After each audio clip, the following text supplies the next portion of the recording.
Hai, Assalamualaikum. Okey, so kali ini cikgu akan mengajar topik yang pertama, matematik tingkatan 4 iaitu subtopik 1.15. Okey, untuk tajuk punca persamaan kuadratik. Okey, jom kita saksikan.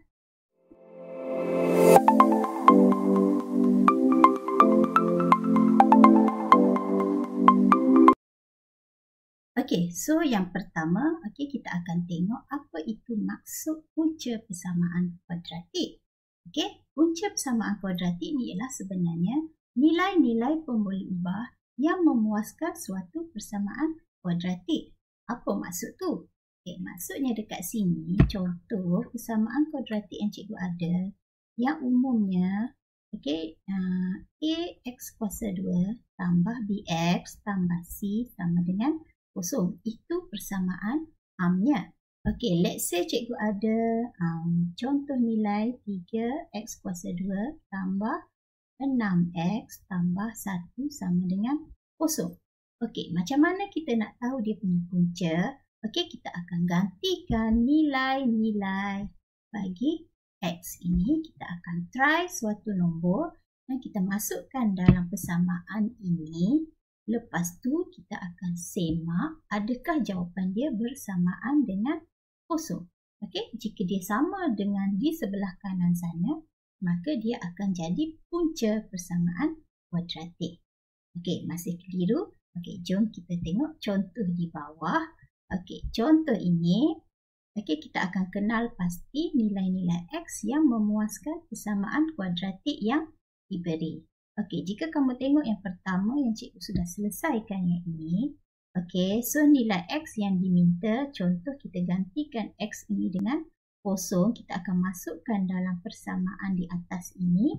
Okey, so kita akan ganti persamaan dengan 2. Okey, maknanya dia tidak sama dengan yang atas ini. So, bila x kosong, ia bukan punca kuadratik.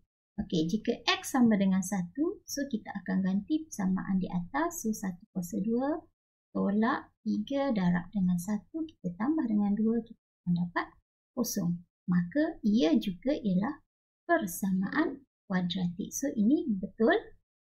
Okey, kemudian bila kita ganti dengan nombor 2, maksudnya kita masukkan dalam persamaan ini juga.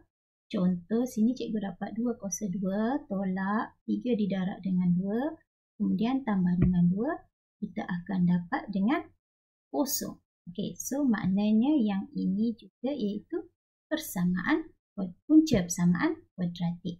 Okey, bagaimana pula kita test dengan nombor 3? Okey, bila kamu masuk dalam persamaan di atas ini, kamu akan dapat nilainya 2. So, ia bukan punca persamaan kuadratik. Okey, kita cuba test dengan nombor 4.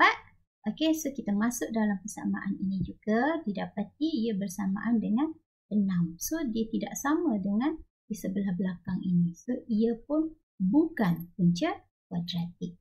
Maka, nilai-nilai x yang memuaskan persamaan kuadratik untuk persamaan ini, iaitu yang jawapannya bersamaan dengan kosong, iaitu baris yang ini dengan yang ini. Maka ia adalah punca persamaan kuadratik. Okey, jom kita cuba yang di sebelah ini, jadual yang kedua. Okey, so let's say kita ganti x dengan 0. So, kamu masukkan dalam kalkulator lah. Okey, 0 kuasa 2 tolak 5 darab. So, habislah kan. So, tambah 4, kita akan dapat 4. Maknanya yang ini bukan punca kuadratik. Okey, cuba ganti x dengan 1 pula. Okey, so kita dapat 1 kuasa 2 tolak 5 darab dengan 1 tambah dengan 4. Maka kamu akan dapat kosong. Maknanya ia adalah punca persamaan kuadratik. Okey, jika nilainya 2, so kita ganti seperti biasa. Okay, kita masukkan nilainya, ia bersamaan dengan negatif 2. So, ia bukan punca. Okey, jika 3, okey, kita gantikan.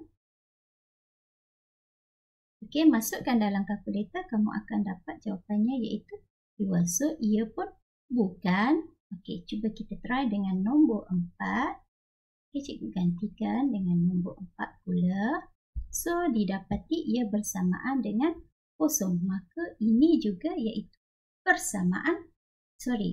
punca persamaan kuadratik. So, untuk jadual yang kedua, nombor nilai X yang memuaskan persamaan di atas ini iaitu nombor 1 dengan nombor 4. So, kita tulis dekat sini 1 dengan 4. Okey, sekarang kita tengok bagaimana pula kedudukan punca dalam graf kuadratik. Okey, maksudnya kita nak tahu nilai yang kita dapat tadi jika kita lukis dalam graf, di mana kedudukannya. Okey, so kamu tengok tabel di atas ini. Okey, yang pertama kita tengok untuk A yang lebih besar daripada kosong. Ingat dulu, bila A lebih besar dari kosong, maksudnya dia positif dan graf itu bentuk smile. Okey, jangan lupa yang tu. Dan ini jika A bernilai negatif dan dia adalah masam kan. Okey, so ini bentuk masam. Okey, so di mana kedudukan punca? Okey, kita tengok. Okey, punca berada di titik persilangan graf dengan paksi X dan ia juga dikenali sebagai pintasan X. Maksudnya dekat sinilah. Okey, dia berada pada titik persilangan garisan merah ini dengan paksi Y. Okey, so sama juga sebelah ini. Garisan merah ini dengan paksi X. Okey, titik persilangan inilah yang kita panggil punca.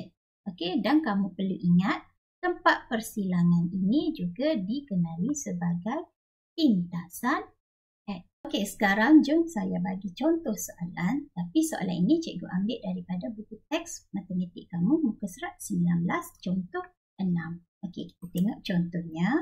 Okey, tentukan sama ada setiap nilai berikut merupakan punca bagi persamaan kuadratik yang diberi ataupun bukan. Maksudnya kita akan gantikan nilai yang diberi ini. Contoh A ini kita akan masukkan X sama dengan 1 dan 3 ke dalam persamaan ini. Kita cek adakah dia sama dengan di belah sini. Jika dia sama, ia adalah punca.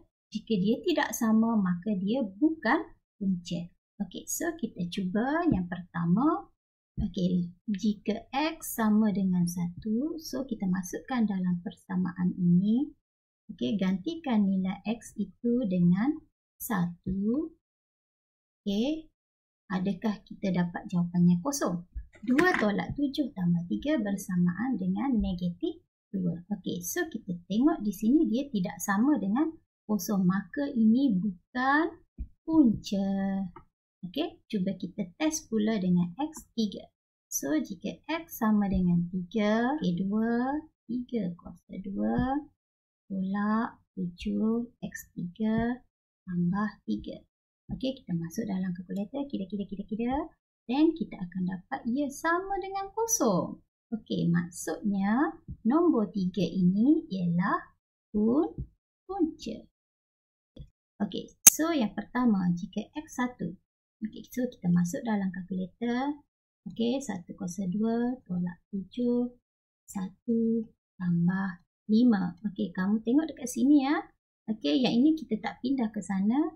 Kita hanya nak cek adakah bila kita ganti X1 ni sama tak dengan 3. Yang ini sama dengan 1. Okey, didapati dia tidak sama di sebelah kanan ini. Maka untuk X sama dengan 1, ia bukan punca.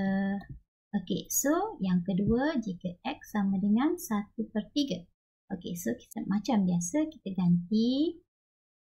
Okey, masuk saja dalam persamaan di atas ini. Okey, kemudian, ini kita dapat 3. Maknanya jika X sama dengan 1/3, ia adalah punca. Okey, sampai situ saja penerangan cikgu untuk kali ini. Jangan lupa tekan button like, share dan subscribe kepada channel Cikgu Fajar sebagai tanda sokongan anda. Jumpa lagi.